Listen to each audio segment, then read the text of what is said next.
Hey everybody, this is Matthew Soltesiak and you're listening to Not the Same Old Lions podcast. Using my sportscasting background, I speak with a variety of guests and interview key players to gain more insight on what makes this team go. As the Detroit Lions enter a new gritty era, we'll look beyond just the kneecaps when it comes to the analysis. Welcome to another episode. In this episode, we do an extra preview for this Detroit Lions Round 2 playoff game with the Tampa Bay Buccaneers. We look at the quarterback matchup. We hear from Coach Campbell about Jared Goff's toughness, and I speak one-on-one with Lions Superback Jason Cabinda. We talk about the Lions' success so far this season and what to look for this weekend. Let's get to it, Lions fans. This is Corey Schlesinger, and you are listening to Not the Same Old Lions podcast. Last week, the storyline was Goff versus Stafford. Two quarterbacks traded for each other, but also both former number 1 overall draft picks. This week, it's Goff versus Mayfield. What do they have in common? Well, they're both former number 1 overall draft picks as well, and they both played for the Rams. Now, their situations are a little different, but a common thing is both had to prove themselves again to new teams. Now, Jared Goff is once again going to be the key, and I personally believe Goff has been underappreciated in Detroit for a good amount of his time. But it seems that narrative might be changing based on the crowd welcoming Jared Goff with that chant last weekend. Now, Coach Campbell was asked about Jared Goff's toughness today, and he was asked if maybe that had been an underappreciated aspect of Goff. You know, for me, it'll always be, if you're an outsider, do you really understand just how resilient he is? I think sometimes that doesn't always, it's not always seen. His ability to bounce back from things that don't go well, I think, and I always felt this way about him. Now that I'm around him, you know, it's been 3 years, and I felt this early. Man, he's at his best when his back's against the wall, you know, and now it hasn't been against the wall, but he's doing well, you know. And I just think that's something that has always impressed me, you know. And man, when things don't look good and we're not moving the ball, or you have a couple of turnovers, and you feel like the world's kind of coming in on you. Man, he's really at his best. He comes out of that because he can look at it and he can take the coaching and he can look at himself and say, well, yeah, that's because of my footwork. That's because of it's simply that. It's not anything else. It's not, oh, well, he just can't play anymore. He's lost his mojo. No, it's my right foot. It's where I start with my eyes. It's my, you know, and I think that's crucial. I think that's, you know, he's very process oriented, and that's what pros do. That's how pros get better. That's how they play consistently, you know, in this league. Well, the Lions have Goff and his superpower ability to bounce back. I mean, look no further than that Chicago Bears game at Detroit when the Lions had their backs against the wall, no margin for error, and he led them back to win that game. Now, the Lions are facing a Tampa Bay team much more dangerous than some realize. Baker missed some shots in that Week 6 game. I mean, he believes and his teammates believe that if a couple things had gone slightly differently, it would have been a whole different game. And coming off that thrashing of Philadelphia, their confidence is going to be right up there. Now, Baker Mayfield just had arguably the best season of his NFL career.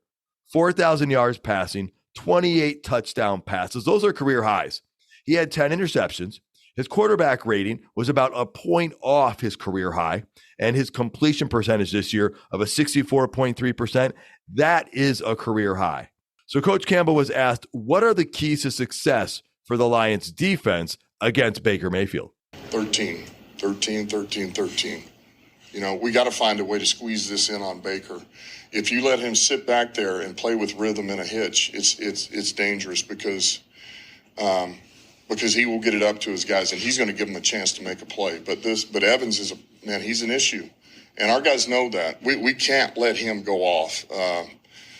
You know, you watch the New Orleans games from a couple of weeks ago. You know, they're going, New Orleans kind of up, and then all of a sudden, under 2 minutes, man, 3 shot plays, bam, bam, bam, and just like that, they're back within a 1-score game possibly under 2 minutes with a chance to onside kick and get the ball back. I mean, so they're never out of this, even if you're able to do some things early because of those receivers and his ability to give them a chance to make a play on the ball. Now, as for an update on James Houston, he was activated from IR, but that doesn't mean he will play in the game. The Lions had to activate him by this weekend, or he wouldn't be eligible to play for the rest of the postseason. Coach Campbell said, Houston's gotten better every day. He is continually improving, but they still don't know about Houston this Sunday. So that's a wait and see. But the big takeaway for me is that the Lions think there's a chance, either this week or if they win next week, that Houston could make an impact. I mean, otherwise, they would not have cut Julian Okwara and activated James Houston. Now, up next, I was able to have a one-on-one interview with Detroit Lions Superback Jason Cabinda. We talk about the success of this season so far and what it's going to take to win this weekend.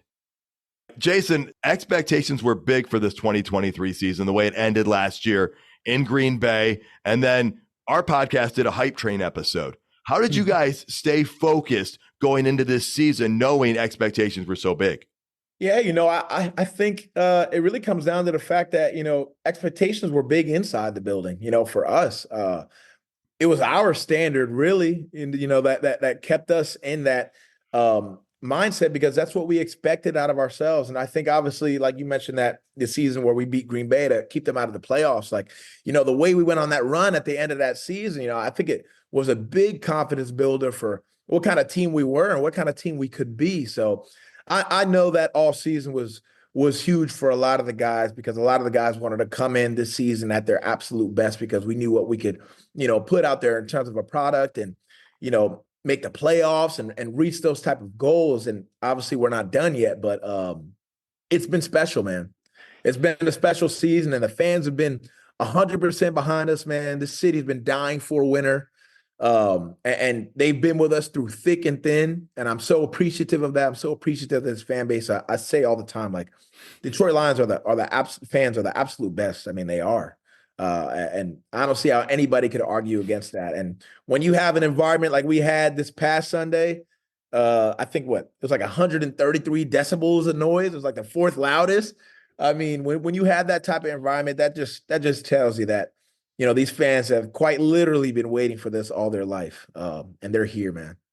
For sure. I mean, does winning the division, that home playoff game victory over the Rams, and that atmosphere you talked about, does that close the book on the people using that phrase, the same old Lions? Yeah, I think it does. But, we're more than willing to continually prove it year in and year out. I know that. Awesome. Jason, this has been a pretty special season in Detroit. Your first 3 seasons here, the Lions finished last in the division. You moved to second place last year. You finally win the NFC North this year. From inside, tell me, what has the experience been like firsthand, seeing the evolution and being a part of it? Man, I would say this. Number one is that it's been fun. Although, Dan is really, really big on accountability, doing the things that we need to do, doing things the right way, all of that stuff. But, at the same time, he really does a good job of finding a way to let everybody be themselves and to have fun in this building, which is something that I was not a part of the first couple of years that I was here in Detroit under Matty P. So I think for me to be able to have everybody working as hard as they can, but also find a way to be loose in moments where we can be loose, I think it's super important. I think this team is really close. I mean, we hang out with each other outside of the building, and that's really important. Obviously, we're around each other all day working, but it's important to, have dinners or, be able to go to another guy's house and spend time with their kids and that kind of stuff, because I think that's how you develop true chemistry and true trust. So I think you can tell week in and week out that, man, we just go out and we play for each other. And we say that, in the huddle, we say that before the games, man, do it for us, do it for each other, do it for the fans, do it for Detroit.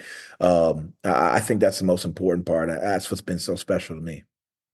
Awesome. Now, you talked about that decibel level being hit at Ford Field. What was that like for you in the field? I was in the crowd, but I'm not in the middle where it's all focused. What was that like for you as a player? I was in awe, man. Honestly, I was in awe. I mean, it was so loud.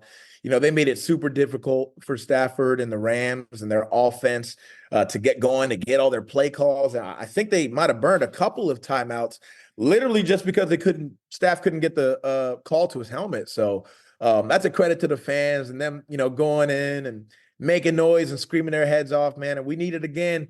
We need it again this weekend, Detroit. We need it again, baby. We're going to need it. So, man, we're so excited. I'm not going to get myself too pumped up right now. I don't like to peak too early in the week, but I'm excited for this weekend, bro, especially because of that. That is amazing. All right, Jason, you guys are facing Tampa. They are a team you played in week 6. Fans are feeling confident, but like Coach Campbell said, this team has improved a lot since then. What's it going to take for you guys to be victorious? Yeah, I think they've definitely improved. They had always had a stingy defense, but I really feel even offensive kind of got things going. I feel like, Baker and the receivers, Mike Evans, Chris Godwin, they kind of find they found their stride, and they got that chemistry going on right now. So I think obviously playing at home is going to be a big advantage for us. And the fact that we're familiar with them and that we've played them already is going to be a big advantage for us. I think we just got to play our game, man. I just got to play our game. We got to be physical. We got to be tough. We got to be smart. I generally feel like if we go out there as a defense and we go out there, we make it hard for them. They got to go the hard way every single time. Long drives, a lot of plays to get to the end zone. It's that type of game for them all game that, this will go in our favor. And I think on offense for us, we just got to execute. We've found our stride, and, we've been a really solid offense all season long, and we got playmakers, and we're going to get the ball in our playmakers' hands and let them do what they do. So I'm just really excited for this game. It's a great matchup, and let's just go, man. Let's go. All right. Now, I know before the season started, you talked about that ultimate prize, the Super Bowl, but I know once the season starts, you are a week-by-week focus, and that's how you guys succeed. I just have to ask, though, how big would it be if and when, be it this year or another year, the Detroit Lions finally make a Super Bowl and or win one? Like I said before, man, we got the best fans in the world. This city has been dying for a winner, and the city deserves a winner so bad. So I know for a fact that it would mean the absolute world to the city for us to win a Super Bowl. Awesome.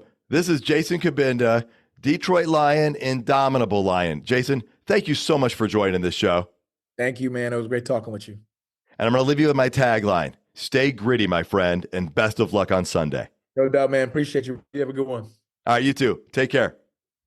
That's our show, folks. Thanks again to Jason Cabinda for his time. We'll have more with Jason on an upcoming episode in the next week or so. So be on the lookout for that. Thank you so much for tuning in, folks. You can find all the episodes at notthesameoldlions.com. If you're listening on YouTube, hit that like button. Subscribe while you're at it. Tell your friends about the show. Till next time, stay gritty, my friends.